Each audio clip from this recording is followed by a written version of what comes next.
Lucas 2:10. Pero el ángel le dijo: no temáis, porque he aquí os doy buenas nuevas de gran gozo, que será para todo el pueblo. Fíjese que la noticia era para todo el pueblo. En una versión más ampliada dice que es para todo el mundo. O sea, la noticia no solamente era para Israel, sino para todo el mundo. ¿Y cuál era la noticia? Que os ha nacido hoy en la ciudad de David, note bien la expresión, primero, un Salvador, que es Cristo el Señor, que es Cristo el Señor. Entonces vemos el primer verso, que antes, en el momento en que Jesús nace, que ya el Padre le estaba diciendo a la gente que ese era el Salvador, que era un Cristo y que era el Señor. Ok, vamos al siguiente verso, Hechos 2:36. Hechos 2:36 dice: sepa pues ciertísimamente toda la casa de Israel. Ciertamente pues toda la casa de Israel. Aquí viene, atención, que este Jesús, ¿de quién están hablando? A ver, dígalo, ¿de quién están hablando? De Jesús, a quien vosotros crucificaste. ¿Quién? Dice Dios. Dios. ¿Quién le hizo? Dios. Dice que le hizo ¿qué? Señor, Señor y Cristo. Note bien ahí, no dice el verso que usted le hizo Señor y Cristo a él. No, el verso o este segundo verso está diciendo que quien hizo Señor y Cristo a Jesús fue su Padre. Entonces es plan de Dios que Cristo sea Señor y también sea Salvador. O sea, Cristo y Señor. Bien, para beneficio suyo, la palabra Cristo significa esto. Cada vez que usted vea la palabra Cristo en la Biblia, usted debe relacionarlo a estas tres expresiones. No existe otro argumento para esta palabra Cristo. Cristo no es el apellido de Jesús. ¿Me escuchó lo que le dije, mi santo? La palabra Cristo no es el apellido de Jesús. La palabra Cristo tiene un significado. Igual Jesús también tiene un significado. Dice que la palabra Cristo significa ungido, Mesías, Salvador. Ungido, Mesías, Salvador. Así es que cuando usted está diciendo que Él es el Cristo, usted está diciendo que Él está ungido, que Él es el Mesías y que es tu Salvador. Pero nota que no solamente los versos dicen que es el Salvador, sino también que es el Señor.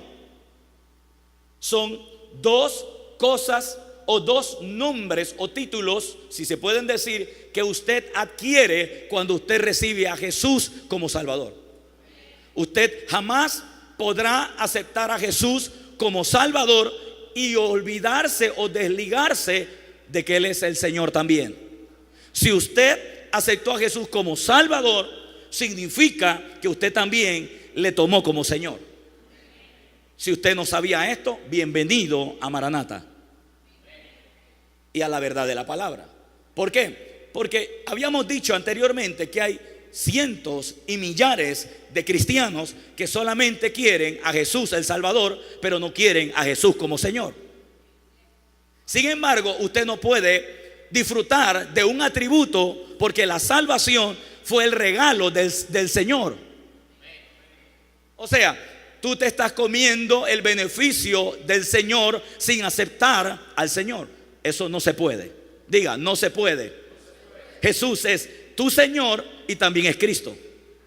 Jesús es tu Salvador y también es Señor. De hecho, Él es el Señor de la salvación. Creo que así sería mucho más aplicable a nuestra vida. Ahora, ¿para cuánto Jesús es su Salvador? ¿Para cuánto Jesús es su Señor? Ok, entonces estamos avanzando, querido, porque todo esto es material que di la semana pasada. Mucha atención, mi santo, que muchas cosas para tu vida y para la mía van a depender de este tipo de revelación. Veamos ahora el siguiente verso para completarle el tercer verso, que está en Romanos 1:7. Romanos 1:7 dice: A todos los que estáis en Roma, amados de Dios, a ser llamados santos, está hablando ya no de Roma, sino que está hablando de ti. Te está hablando a ti ahora, a mí. Dice, a ser llamados santos, gracia y paz a vosotros, de Dios, aquí viene, gracia y paz a vosotros, de Dios, nuestro Padre, y del Señor Jesucristo. Mira que dice del Señor Jesucristo. Dice del Señor Jesucristo. ¿Por qué? Porque es importante que usted sepa que si usted ha sido salvo, esa salvación tiene una procedencia. ¿De quién es la procedencia? No solo de Jesús, sino de Jesucristo, el Señor. Okay. Filipenses 2:9 dice, por lo cual también Dios le exaltó hasta los sumos y le dio un nombre que es sobre todo nombre. Mire esto, lo cual Dios le exaltó hasta los sumos y le dio un nombre que es sobre todo nombre. Usted ya sabe de quién estamos hablando. De Jesús. Verso 10 dice, para que en el nombre o en la autoridad, porque el nombre no es el nombre. Recuerde que la palabra nombre no es la palabra nombre no es lo que hace el milagro, sino es a quién representa ese nombre. Entonces dice, en su autoridad o en el nombre de Jesús, le dio un nombre que es sobre todo nombre, verso 10, para que en el nombre o en la autoridad de Jesús se doble toda rodilla de los que están en los cielos, en la tierra y debajo de la tierra. O sea, ya ahí está más o menos indicando cuál es el rango de autoridad del Señor Jesús. Y observe algo que dice en los cielos, no dice en el cielo.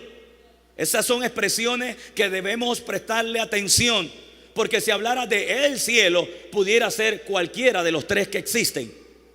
Pero ahí está hablando de los cielos, indicando que la autoridad del nombre de Jesucristo como el Señor se respeta en todos los cielos existentes, que empieza desde donde está el trono de Dios hasta el cielo que usted ve aquí cuando sale en la mañana en este planeta. Pero no se queda ahí la autoridad de Jesús como el Señor, sino que también en la tierra. Diga, en la tierra. Querido, en la tierra no gobierna la enfermedad para abrumarte a ti. No, en la tierra gobierna la enfermedad para abrumar a los que no se rinden ante el Señor Jesús. Pero si tú tienes y estás debajo del señorío de Cristo, entonces tú también en el Señor tienes influencia en esta tierra. Pero recuerda el principio, tu autoridad depende si estás debajo de su autoridad. Recuerda que el principio de la autoridad no es que tú tienes autoridad, sino que yo estoy debajo de autoridad. Si yo estoy debajo de la autoridad, entonces yo tengo autoridad. ¿Alguien dice amén? Ok. Entonces dice, en la tierra, pero no se quedó ahí, sino que dice, y debajo de la tierra. Yo tengo noticias para usted. Satanás sabe que él tiene un Señor.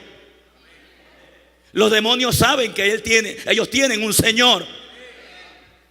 El hombre sabe que tiene un Señor. Los ángeles saben que tienen un Señor. El mundo espiritual sabe que tiene un Señor. ¿Alguien me dice su nombre? Yo pensé que me lo iban a decir con gozo. ¿Alguien me dice su nombre? ¿Sabe por qué yo me gozo en mencionar a Jesús? Porque Jesús es mi hermano y también tuyo. Y donde mi hermano gobierna, ahí estoy yo. Ahí está usted. ¿Puede darle un aplauso al Señor? Ahora, para que toda lengua confiese que Jesucristo es el Señor, para la gloria de Dios Padre. Entonces habíamos dicho que la palabra Señor significa suprema autoridad, controlador, Señor como título de respeto, soberano, ungido, amo. Yo no sé si esta palabra a usted le suena hermosa, pero vaya acostumbrándose que usted tiene a alguien que es su amo. Yo sé que esto nos trae no, pastor, es que será en el tiempo de la esclavitud. No, bueno, Pablo nos va a enseñar de que todavía por amor Él es nuestro amo. Ok, seguimos. No le tenga miedo a nada de esto, porque todo esto es beneficioso para usted y para mí. Significa también Dios. Diga Dios. Sí, la palabra Señor significa Dios. Y también significa dueño. Dueño. Cuando usted dijo, Jesús, yo acepto la salvación y te recibo como Señor de mi vida, tú firmaste un contrato donde le decías, no soy dueño de mi vida, ahora eres tú. Pastor, yo no vi esas letras. Bueno, ya lo firmaste. Querido, Él es tu dueño. Así es que significa en ese contexto de que ya no podemos hacer lo que nos parece a nosotros que es bueno o es malo, sino que ya nos debemos a alguien que nos va a dar instrucciones. Diga, instrucciones. Tú estás aquí porque Él te dijo que vinieras. ¿Y sabes por qué obedeciste? ¿Ah? Porque Él es tu dueño. Exactamente. Pastor, y los que no vinieron, Padre, gracias Señor, en el nombre de Jesús te amamos. ¿Qué me decían ustedes, hermanos? Amén. No sé por ellos, Dios sabrá. Ok.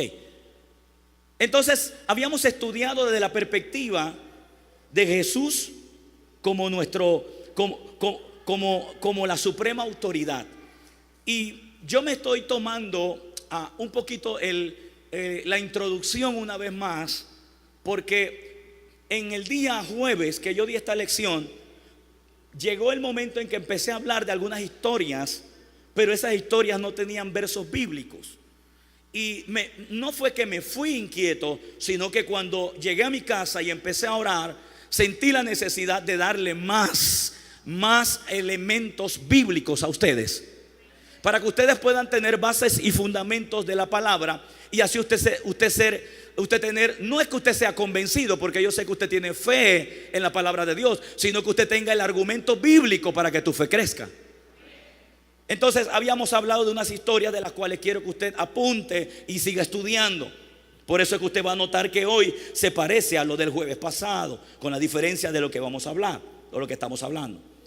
Habíamos dicho que es suprema autoridad, que la palabra Señor en el griego es kurios. Era una palabra netamente romana y se usaba es una palabra romana fuerte, que cuando hablaba César, que era el curious, ellos decían, el curious va a hablar. Ahora, ellos aplicaban esa palabra, era un hombre mortal, y la gente tenía que oír a ese hombre mortal.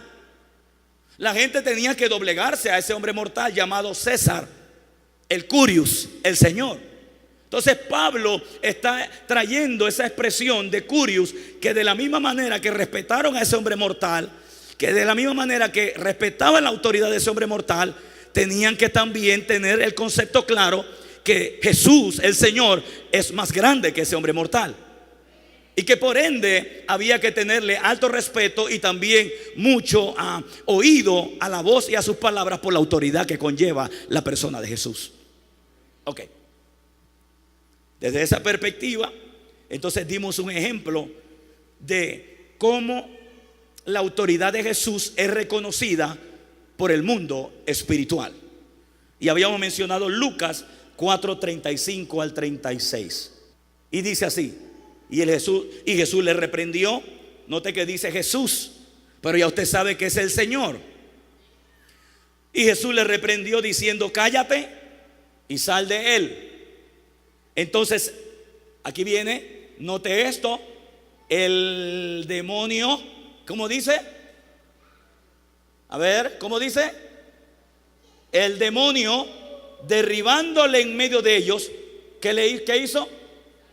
Salió de él y no le hizo ningún daño. Note esto, dice que salió de él.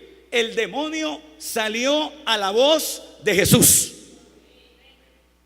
Querido, yo no sé si a usted le ha pasado por ahí, lo ha leído normal, pero eso a mí me da a entender que en el mundo espiritual de Satanás reconocen la autoridad de Cristo. Le digo, sal de él. Yo quiero imaginarme si le hubiera dicho, ve a Samaria. Estoy seguro que él se hubiera ido para Samaria. Estoy seguro que ese espíritu inmundo le hubiera dicho, sí, voy corriendo para allá. Bueno, ya había dicho la semana pasada que de la misma manera que ellos responden viendo la autoridad, tú no debes tener ningún problema para obedecer a Dios cuando te manda a hacer algo. Porque tú también eres un espíritu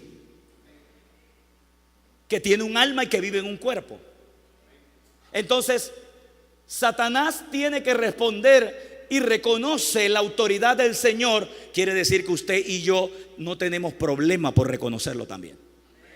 No quiero caer otra vez en la predicación anterior, pero usted sabe que mucha gente, por no conocer quién es el Señor, no obedece. Pero usted sí obedece. Entonces dice que no le hizo ningún daño.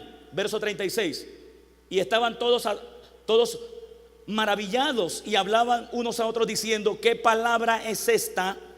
¿Qué palabra es esta? Que con autoridad y poder, que con autoridad y poder manda a los espíritus inmundos y salen. En pocas palabras, esas palabras salen, usted puede calificarla como que manda a los espíritus inmundos y estos obedecen. Y estos obedecen. ¿Tendremos nosotros la capacidad de responder de la misma manera como en este caso ese espíritu? Ahí está el asunto. Porque él obedeció. Querido, muy personalmente te voy a decir, a veces nosotros queremos argumentar con Dios, queremos argumentar con el Señor. Y te voy a decir algo para tu propio beneficio y el mío. Con el Señor usted no debe argumentar. Pero Moisés lo hizo. Él no tenía la revelación quién era su Señor. Porque imagínate si este demonio comienza a argumentar, no quiero, ¿por qué? ¿Para dónde? No, hoy no, pues yo, Señor, dame 2 días más con este cuerpo para seguirlo haciendo, maltratándolo, y después yo me voy. Eso se llama argumentar. Ellos no pueden argumentar con el Señor. Noticias para ustedes y para mí: no deberíamos argumentar a una orden del Señor. Ok, y dice que salen. Si usted tiene la oportunidad de tener otra Biblia o una traducción, usted se va a dar cuenta. Por ejemplo, yo tengo una Biblia que es la NBI, o hay otra que se llama Nueva Traducción Viviente, donde el mismo verso 36 tiene la misma historia que esta, solo que vista desde otro evangelio, que es el evangelio de Marcos. Nosotros aquí estamos viendo el evangelio de Lucas. Entonces, en el evangelio de Marcos, el versículo clave donde dice que el espíritu inmundo salen, lo dice de otra manera. El verso 27 dice: y todos se asombraron de tal manera que discutían entre sí diciendo, ¿qué es esto? ¿Qué doctrina nueva es esta que con autoridad manda a los espíritus inmundos y le obedecen? O sea, en el evangelio de Marcos usted lo va a ver que literalmente dice que el espíritu inmundo le obedece. Significa que nosotros podemos obedecer, porque usted es más digno que un espíritu inmundo. Ok, ahora por favor, yo le traje mención también de otra historia donde Jesús también dio una orden al mundo espiritual. Y estos también obedecieron, no argumentaron, no dijeron no dijeron bueno mañana, sino que obedecieron. Váyase conmigo a Marcos 5:10. Y es el verso muy regularmente predicado, enseñado en muchas iglesias acerca del endemoniado de Gadara. Y mire lo que dice. La historia es un poco extensa, pero yo me abrevié al a Marcos 5, verso 10 en adelante. Dice así: y le rogaba mucho que no lo enviase fuera de la región. O sea, en pocas palabras, él sabía que Jesús tenía autoridad para sacarlo en ese momento. Y el Espíritu le ruega, o sea, fíjese que no se le opone como que si el Espíritu tuviera autoridad, sino que tiene una voz de ruego, sino que le está como suplicando que por favor no lo saque fuera de la región. O sea, el mundo espiritual está reconociendo cuánta autoridad tenía Jesús el Señor. Y le rogaba mucho que no lo enviase fuera de aquella región. Y estaban allí cerca del monte un gran hato de cerdos paciendo, o sea, estaban como quien dice pues en esa área. Verso 12: y le rogaron todos los demonios. Otra vez la palabra rogar. Fíjese que no se hicieron como quien dice los desobedientes. ¿Alguna vez tu hijo te ha pedido algo a ti que tú sabes que te lo está pidiendo como desafiando tu autoridad? Tú te das cuenta cuando tu hijo quiere desafiar tu autoridad cuando pide algo. Y estoy seguro que tú no eres de esos papás que cuando ves eso tú obedeces a eso porque estás haciendo mal. Tu hijo debe pedirte cosas en el entorno de humildad, de saber que tú eres su papá. Bueno, este principio usted lo está viendo ahí, porque tu hijo te habla en ese tono porque él está reconociendo que tú eres una autoridad. Este espíritu o esta legión de espíritus están reconociendo que quien los está mandando a salir tiene autoridad, de tal manera que aún para solicitarle algo se lo pidieron con mucho respeto, porque dicen le rogaba.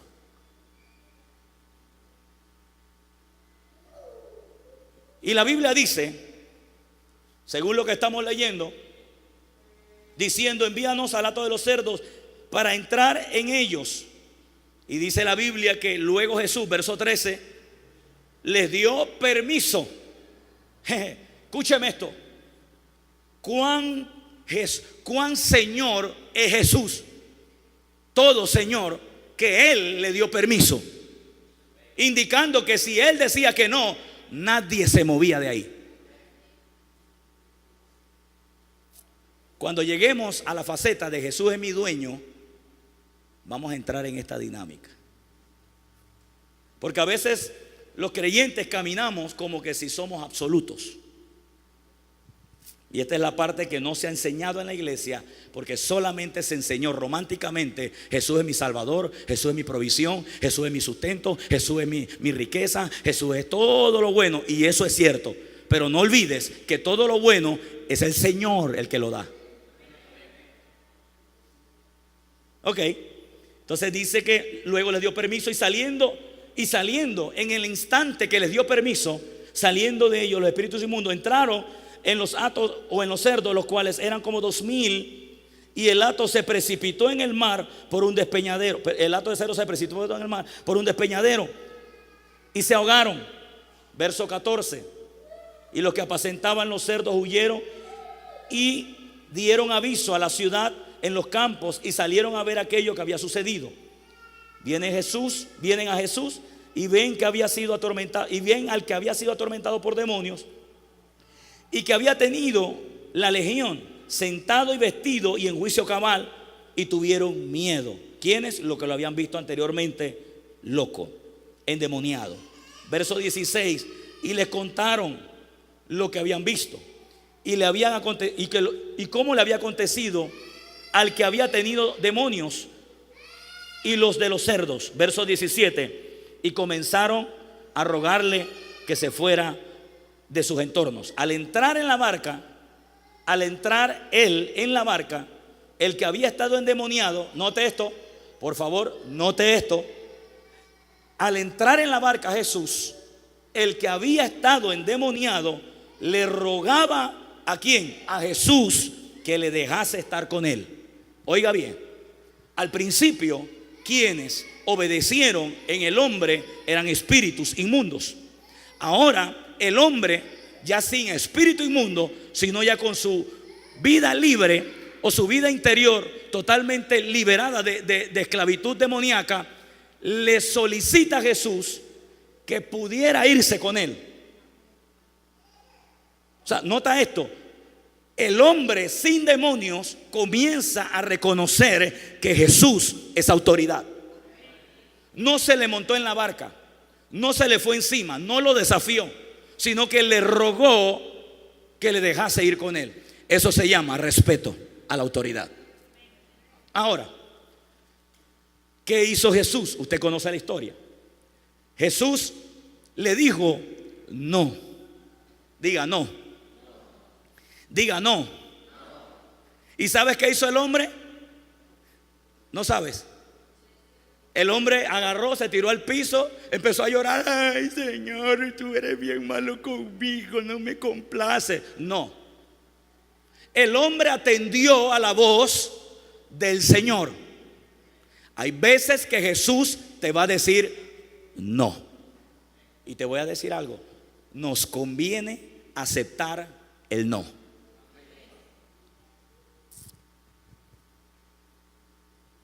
Esto pasa mucho en la vida humana. Reconocemos a Jesús como Señor, pero cuando Jesús nos da una orden, sentimos que lo que nos está diciendo no es justo para mí. Querido, yo te voy a decir algo. Cuando tú dirigías tu vida, los demonios estaban en ti y en mí. Pero entonces Cristo vino y me libertó de ellos. Significa que Jesús puede dirigir mi vida mejor que yo. Porque cuando yo la dirigí, me equivoqué y me endemonié. Significa ahora que si Él me libertó y Él me dice no, es no. Pero cuando Él me dice sí, es sí. Si Él te está diciendo suelta a ese joven que no te conviene, suéltalo. Si Él te está diciendo no hagas esto, no lo hagamos. Yo no sé, a alguien yo le estoy hablando en esta mañana, en esta noche, y yo para mí agarro esa palabra. El primero que Dios está hablando es a mí. ¿Por qué? Porque cuando yo dirigí mi vida de forma absoluta, simplemente cometí errores y errores y errores. El hombre que estaba ahí no era dueño ni de su propia vida, hasta que llegó el Señor y lo libertó. Y el mismo Señor entonces ahora le dice una contraorden. Él pide en solicitud y en respeto: por favor, yo quiero irme contigo. Usted sabe para qué ese hombre se iba a ir. Ese hombre no se iba a ir nada más para pasear un poco en la barca. Ese hombre iba a servirle a Jesús. Y Jesús le dijo: no, es que yo tengo un mejor plan para ti. Santo. Es que yo tengo un mejor trabajo para ti. Quizás lo que tú estás viendo, que en servirme a mí personalmente es lo mejor. No, querido, yo estoy viendo tu futuro. Y te voy a pedir algo. ¿Qué le dijo el endemoniado? ¿Qué quieres que haga ahora? Quiero que vayas a tu pueblo y que la misma gente que te vio despelucado, que te vio despeinado, que te vio con grillete, esa misma gente que te tenía miedo, quiero que ahora me la reúnas y le digas cuán grandes cosas ha hecho el Señor contigo. ¿Sabes qué hizo el hombre?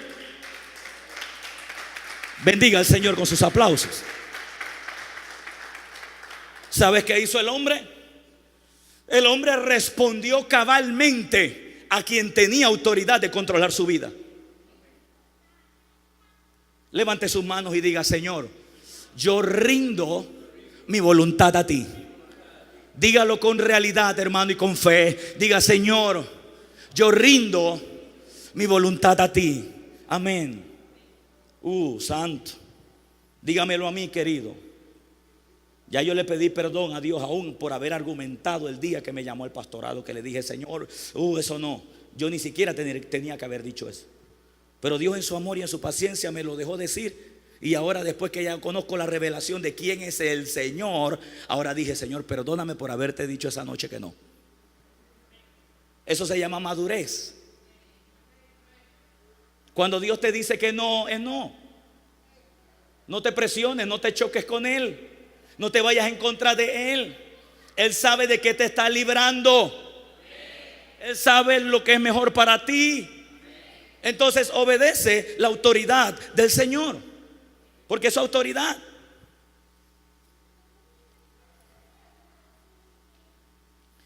Ahora veamos en Lucas 4:38, y vamos a ver ahí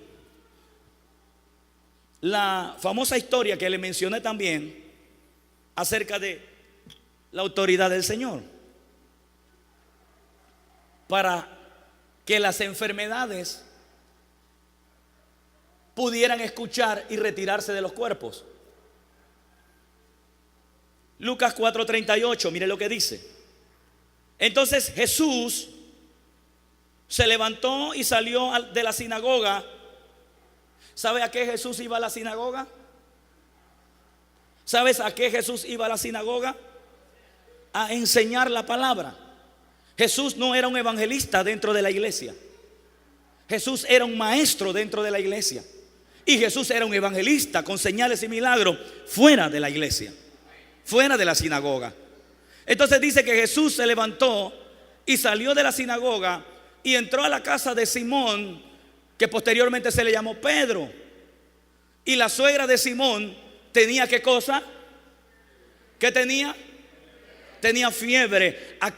¿Cómo se le llama a la fiebre hoy? Es una enfermedad. Usted tiene fiebre porque su cuerpo está con un virus que no es de su cuerpo, y su cuerpo reacciona al virus y reacciona produciéndole fiebre a su cuerpo, tratando de expulsarlo. La fiebre no es en sí la enfermedad. La fiebre es como el anticuerpo que dispara o que te da alerta para que te des cuenta que tienes un virus en el cuerpo. Entonces, ¿qué sucede? Que Jesús sabía que esta mujer, si tenía fiebre, es porque estaba enferma. Y dice que la suegra de Simón tenía una gran fiebre. Diga, gran fiebre. Ella no tenía una fiebre, ella tenía gran fiebre. Esto quiere decir que esta gran fiebre era posible que también la pudiera matar. En ese entonces no existía estas cosas que te ayudan a controlar algunos síntomas. Hoy había que desarrollar fe. Y dice que tenía una gran fiebre. Y mira esto.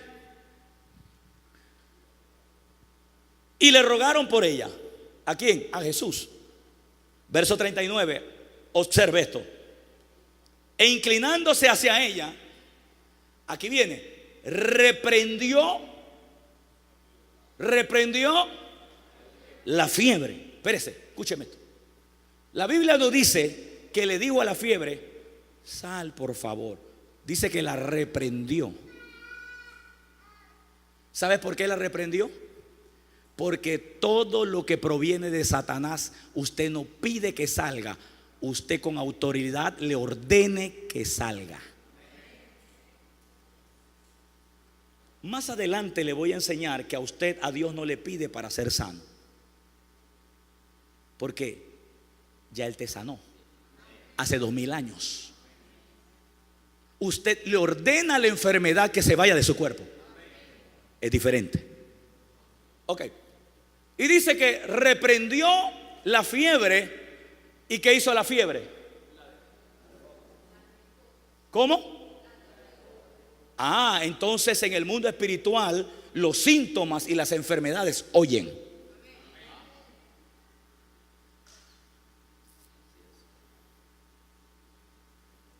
Dice que la dejó. Ahora, ¿cuántos saben por qué la fiebre soltó el cuerpo de la mujer? Por la autoridad que tenía el Señor. Se pregunto yo, los demonios obedecen, las enfermedades obedecen, el cuerpo de Cristo debe obedecer. Y al instante dice, y la fiebre le dejó, y levantándose ella al instante le servía. Mira esto, la fiebre obedeció la autoridad de Cristo y ella reconoció la autoridad del Señor en servirle. Eso es reconocer la autoridad. Servir a quien de alguna manera u otra tú sabes que es la autoridad. Estamos hablando del Señor. Amén. ¿Cuántos están aprendiendo? Ok. Por favor, vaya conmigo ahora a otro verso. En Marcos 5:39. Y a usted le va a sorprender esto. Le va a causar sorpresa en su mundo mental humano, pero en su espíritu usted lo está recibiendo con mucha entereza. Marcos 5:39, mire lo que dice. Entrando le dijo, y entrando les dijo: ¿por qué lloráis o por qué alborotáis y lloráis? Y Jesús dice: la niña no está muerta. Esto habla de una niña que estaba enferma antes que Jesús llegara a la casa, y luego entonces dijeron que la niña estaba muerta. Pues Jesús, por alguna razón, si usted quisiera saber acerca de estos versos desde la perspectiva de fe y de la perspectiva de la palabra que se declara, yo le aconsejo que usted escuche la serie de fe que he estado enseñando en el iVoox, y usted se va a dar cuenta que Jesús nunca aceptó que la niña estaba muerta. Él dijo: la niña duerme, porque es más fácil levantar a alguien que duerme que a alguien que está muerto. Así que Jesús nunca se puso de acuerdo con la fe de ellos, que de hecho era fe a la inversa. Ok, vamos al tema de hoy, seguimos. Y entrando le digo: ¿por qué alborotáis y lloráis? La niña no está muerta, sino que duerme. Y burlándose, y se burlaban de él. ¿De quién? De Jesús. ¿Por qué se burlaban? Porque pensaban que él estaba diciendo una locura.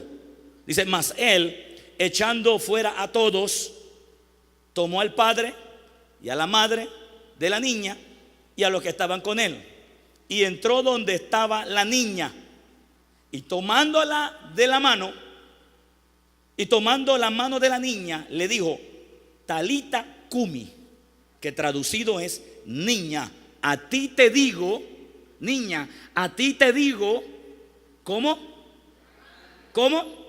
Levántate. Mira lo que sigue diciendo. Y luego la niña se levantó andando. Escúcheme bien. En el mundo natural, carnal, la niña había tenido un desprendimiento de su espíritu en su cuerpo. Eso se le llama muerte.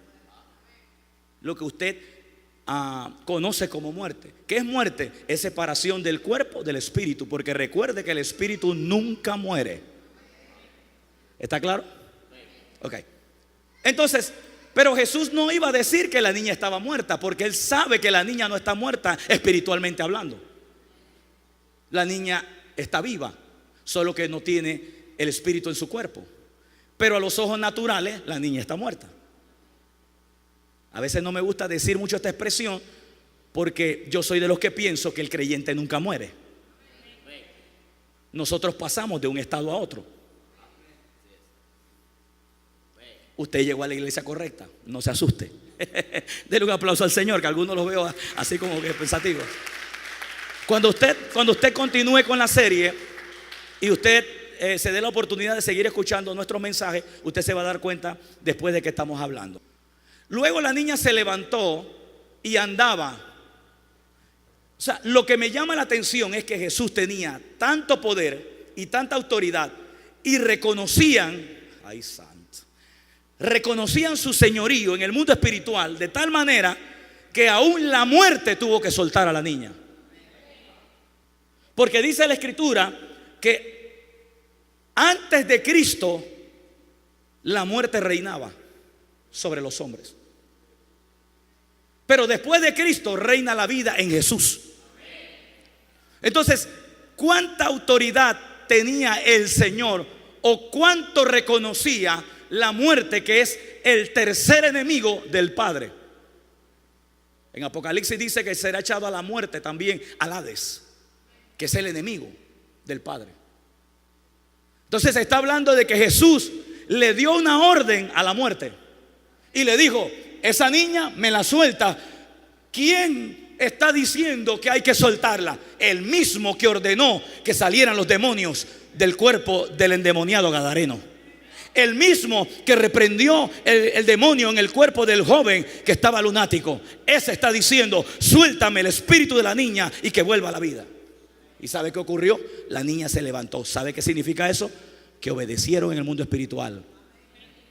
Entonces Jesús está demostrando que su señorío es absoluto y que sus palabras se cumplen al pie de la letra en el mundo espiritual.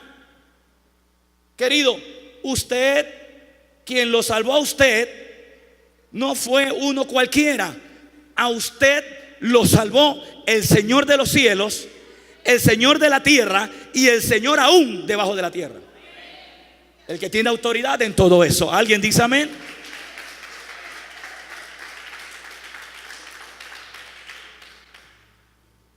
Ok. Dice que la niña se levantó y se espantaron grandemente, porque él les mandó a muchos que nadie lo supiese, y dijo que le diesen de comer a la niña. Vamos al famoso caso de Lázaro. Ahora, quiero aclarar algo. El espíritu de la niña no se fue al infierno. Estaba en el lugar llamado seno de Abraham. Porque todas las personas que vivían en justicia y partían de esta tierra natural en justicia, obedeciendo las leyes del antiguo pacto, no iban al infierno, sino que iban al seno de Abraham, que estaba en el corazón de la tierra, que precisamente ahí también estaba el infierno. Pero ellos no bajaban a sufrir, sino que ellos bajaban separados a un lugar que pudiéramos decir que era casi como el paraíso, pero era el lugar de reposo mientras Jesús hacía la obra redentora. Eso se le conoce como el seno de Abraham. Eso usted lo va a ver en la historia del rico y Lázaro. Pero si la persona, escúcheme bien, pero si la persona moría e iba al infierno, Jesús ni siquiera intentaba la idea de levantarlo. ¿Me escuchó lo que le dije? Jesús hizo esos milagros con gente justa, porque eran parte de su redil. Le voy a decir esto: si usted está en el hueco de la mano del Señor, nadie te puede tocar. Esa era la sombra que él venía diciendo. Así es que él está tratando con personas, porque hay gente que puede decir: pero pastor, en ese entonces no había sangre, Jesús no había muerto. Sí, es cierto, pero recuerda que la gente que partía de la tierra vivían justamente, se iban al seno de Abraham. Y se entiende que entonces la misma muerte que había herido su cuerpo tenía que soltar ese principio para que el espíritu otra vez llegara al cuerpo de la niña, que fue lo que evidentemente ocurrió. Veamos el caso ahora en Juan 11:39. ¿Cuántos están siendo edificados? ¿Cuántos saben que Jesús es el Señor? Dice, y claro, Padre, gracias. Mira lo que dice Juan 11:39. Usted conoce la historia. Hay una mujer, hay una pareja, hay tres hermanos que aprecian mucho el ministerio de Jesús y que aprecian y aman mucho a Jesús. Es Marta, María y Lázaro. Eran tres hermanos. Los tres eran por decirlo de esta manera, eran personas que aún financiaban el ministerio de Cristo. Era un hombre que cuando llegaba a la casa de ellos le servían, le daban la casa o lo ponían a dormir ahí. Jesús no tenía que pensar en un hotel o en un hostal cuando llegaba a donde ellos vivían, sino que ellos le atendían porque amaban mucho a Jesús y amaban mucho su ministerio. Entonces, en una ocasión, este hombre llamado Lázaro entra en un conflicto de enfermedad, y Jesús es anunciado desde el día que la enfermedad comienza a trabajar en él. Pero Jesús simplemente pues no va a la casa de estos familiares, sino hasta el cuarto día. Pero cuando usted ve la historia, el cuarto día ya tenía 3 de muertos. O sea, ya tenía cuatro días prácticamente de muerto.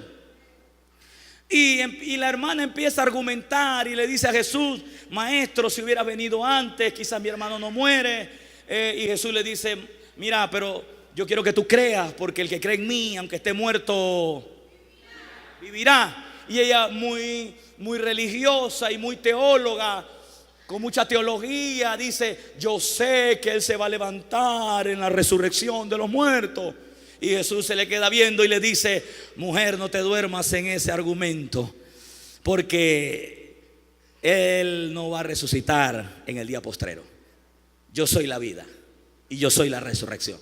Y aún así el término se va dando, ¿no? Y se va argumentando en el camino la historia. Pero si entramos al meollo del asunto, Jesús entonces está diciendo: quitad la piedra ya.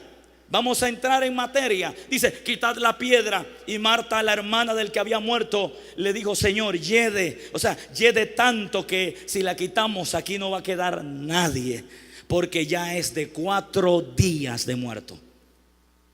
Ahora, Jesús le dijo: ¿no te he dicho que si crees verás la gloria de Dios?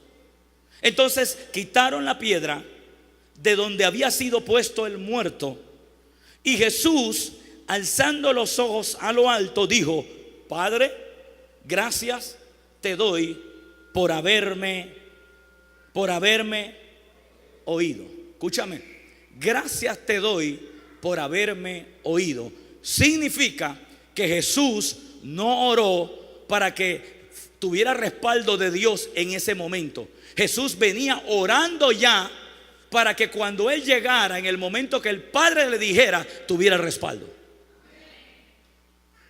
¿Sabes qué significa eso? Estar bajo autoridad. Jesús, aún siendo el dador de la vida, no se movió donde Lázaro, sino hasta cuando el Padre le dijo: hoy es el día. Mientras Marta argumentaba: ¿por qué no viniste antes? Jesús lo que no le dijo, pero yo creo que experimentó, es que mi papá me dijo que viniera fue hoy, no el día que tú quieres.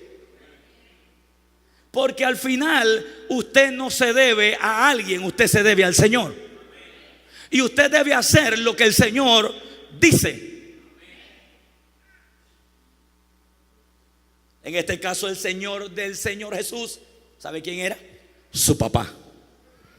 Él dijo: no haré nada, no digo nada, a menos que mi Padre me lo diga y me muestre cómo hacerlo. Estoy casi cerrando esto aquí, hermanos. Y dice: yo sabía que siempre me oyes, pero lo dije por causa de la multitud que está alrededor, para que crean que tú me has enviado. Y habiendo dicho esto, clamó a gran voz. Y fíjese estas palabras, y no son de gente que tiene un señorío y que tiene autoridad: Lázaro, ven fuera. ¿Cómo dijo? Lo que sigue es lo más impresionante, porque lo que le da connotación a todo esto es que la persona que había muerto, la persona que se le había desprendido su espíritu, la persona que ya estaba casi en putrefacción, en alguna manera u otra, su cuerpo respondió a la voz del Señor. Y le dijo: Lázaro, ven fuera. Verso 44. Y el que había estado muerto, ¿cómo dice? ¿Cómo salió? Sé que salió atado de manos y los pies con vendas. Escúcheme, en el mundo espiritual, cuando Jesús habla, los milagros ocurren. Por eso es que yo no me afano en la espera de que Dios hable o de que el Señor con su autoridad se manifieste. ¿Por qué? Porque yo sé que una palabra de Él basta. Una sola palabra de Jesús basta. Y ya nos dio muchas, porque aquí está hablando Jesús en operación. Recuerde que ahora Jesús está operando es a través de ti. Ok, entonces dice que atado de manos y de los pies con vendas y el rostro envuelto en un sudario, Jesús le dijo: desatadle y dejarle ir. Ahora usted tiene que comprender que este hombre siguió viviendo normalmente. hasta que volvió a separarse del cuerpo. Note eso. En el mundo espiritual a Jesús se le reconoce como Señor. Ok, vamos a ver ahora qué otras cosas le obedecen. Mateo 8:24. Mateo 8:24. Mire lo que dice. He aquí, se levantó en la mar una tempestad tan grande que las olas cubrían la barca, pero Jesús o él dormía. ¿Cómo estaba Jesús? Durmiendo. ¿Usted cree que yo no necesito esa fe de Jesús? Dormir cuando la gente se siente en peligro. Pero sabe que el que duerme en medio del peligro es porque tiene seguridad. O sea, eso es tener reposo, eso es tener paz. Mira esto. Pero él dormía, y vinieron los discípulos y le despertaron diciendo: Señor, sálvanos que perecemos. Y él les dijo: ¿por qué teméis, hombres de poca fe? Entonces, levantándose, ¿qué hizo Jesús? ¿Qué hizo Jesús? Reprendió los vientos y la mar, y se hizo grande bonanza. Escúcheme bien. La naturaleza reconoce el señorío de Cristo.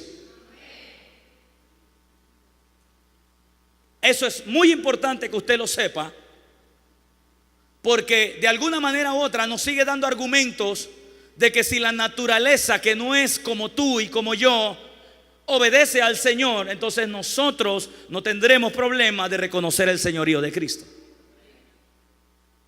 Y dice que hubo bonanza, verso 27. Fíjate en qué se maravillaron.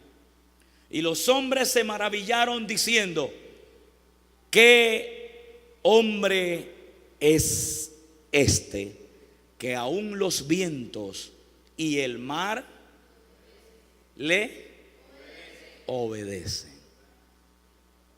Obediencia. Imagínate el mar. Ahora, quiero que veas algo, porque la gente lo ve como algo natural, o sea, algo de un efecto de la naturaleza, que de hecho es así. Pero voy a hablarte algo ahí. Escúchame. La naturaleza, gracias Padre, gracias. La naturaleza siempre va a responder a alguien que tiene autoridad. ¿Sabe por qué? Porque cuando Cristo estaba ahí en la barca, Él no había hecho la obra expiatoria. No había hecho la obra expiatoria. Indica que Satanás tenía control total de la humanidad y tenía control total del sistema. Y la barca no fue que fue embestida de un efecto natural. Se vio lluvia, se vio olas, pero el que había provocado el mundo natural era Satanás. Porque Satanás lo que quería era hundirlos en la barca y que Jesús muriera. Anular el propósito de los discípulos y anular el propósito de Cristo. O sea, la naturaleza no es que ella tiene en sí mismo para producir cosas.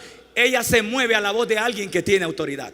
Por esa razón, por esa razón, Satanás le dijo a Jesús: si te postras ante mí, yo te daré los reinos de la tierra, porque a mí me fueron dados. Quien había levantado la tempestad, quien había levantado el mar para hundirlos y ahogarlos, no fue la misma naturaleza, sino que fue el mismo diablo. Escúchame bien, hay cosas que Satanás ha querido preparar para matarte, para destruirte. Y si a él le damos la oportunidad de que tumbe un árbol para pegarle solamente a tu techo para destruirte, él lo quiere hacer, pero alguien lo va a detener. La gente anda diciendo por ahí: no, pero es que qué cosa, lo mató un rayo a él. No fue el rayo el que lo mató, fue Satanás tomando dominio de ciertas cosas naturales. Eso significa que si Jesús entonces automáticamente, al decirle al mar y al decirle a la naturaleza calla y enmudece y ser obedecido, significa que él tenía más autoridad de quien había mandado la orden para destruirlo. Y yo te voy a decir algo, escúchame bien, mi santo. Cada vez que tú sientas algo en el mundo natural o en el mundo físico que va en contra o que te quiere atentar a ti, tú tienes el poder dado por Cristo para reprender a quien está detrás de esa maquinación. Pero para eso necesitamos estar debajo del señorío de Cristo. Porque Jesús estaba dormido y dice que cuando él se levantó, reprendió. Fíjate, la clave aquí es reprender. Quiere decir que él no fue que reprendió la naturaleza, él reprendió a quien a la naturaleza estaba obedeciendo. Porque la naturaleza obedeció fue a la voz de Jesús después. El conflicto de guerra espiritual, voy a decir esto, no es cuánto aceite estés tirando en la casa. El conflicto en guerra espiritual no es cuánta sal andas echando en las esquinas de tu hogar. El conflicto en guerra espiritual no es cuánto chofar estás tocando y cuántas banderas levantamos y cuántas danzas hacemos. El conflicto en la guerra espiritual es quien tiene la palabra de autoridad. El centurión dijo: di la palabra. Satanás le dijo a Jesús: di que las piedras se conviertan en pan. Di.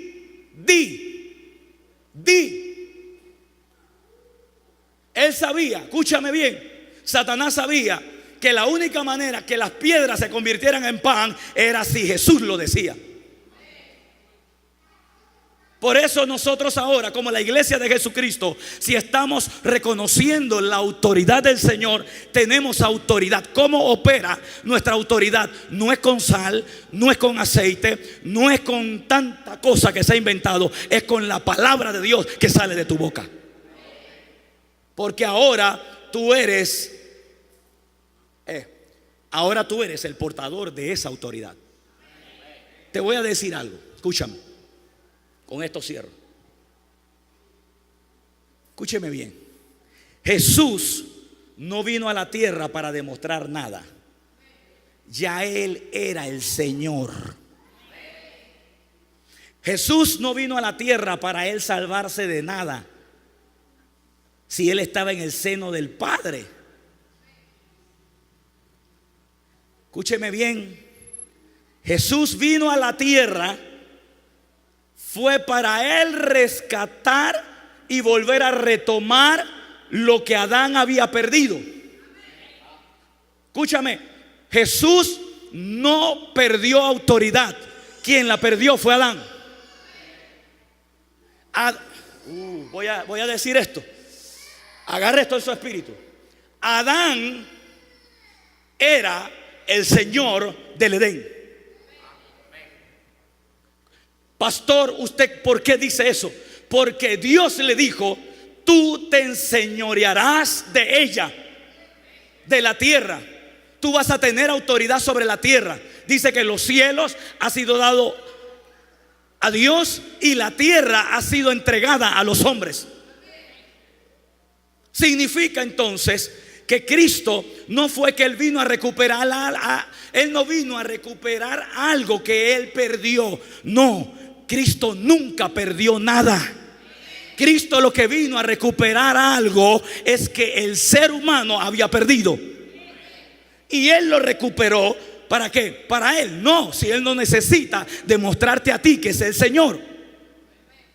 Él lo que necesita es recuperar la autoridad, el poder, el dominio, el señorío de Él, para entregárselo a la iglesia, para que usted le demuestre a Satanás y a los demonios que Jesús es el Señor y que usted es el representante legal de ese reino. Por eso es que Jesús, cuando Satanás le dijo, te doy los reinos, y Jesús, me imagino que le dijo, tú me vas a dar algo a mí que yo no necesito, pero a mí me interesan, porque yo sé de quiénes son. Tuyos no son, son de mis hermanos. Por eso yo vine a tomar un cuerpo para recuperar lo que es de ellos. ¿Y sabes qué fue lo que Él te dio? Autoridad, poder, dominio sobre esta tierra. Póngase de pie.